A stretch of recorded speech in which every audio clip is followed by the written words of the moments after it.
সংগঠিত হয়। হযরত মুহাম্মদ সাল্লাল্লাহু আলাইহি ওয়াসাল্লাম মুতার যুদ্ধের পরিকল্পনা করার পরে তিনি তার সাহাবীদের নিয়ে বসলেন এবং তার সাহাবীদের যুদ্ধের জন্য যে যুদ্ধা পরিকল্পনাটা আছে, ওই পরিকল্পনাটা নিয়ে তাদের সাথে আলোচনা করছিলেন। ওই সময়ে তিনি যায়েদ বিন হারেসাকে তার প্রধান সেনাপতি হিসেবে নিযুক্ত করেন।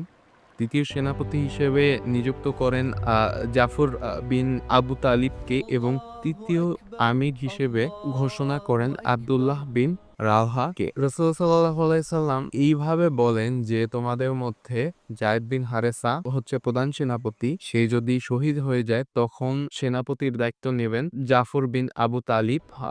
যায়েদ বিন হারেসা হচ্ছে রাসূলুল্লাহ সাল্লাল্লাহু আলাইহি ওয়াসাল্লামের পালক পুত্র এবং জাফর বিন আবু তালিব সে হচ্ছে রাসূল সাল্লাল্লাহু আলাইহি ওয়াসাল্লামের চাচাতো ভাই। রাসূল সাল্লাল্লাহু আলাইহি ওয়াসাল্লামকে সম্পূর্ণ সময় তাকে সাপোর্ট দিছে এবং শেষ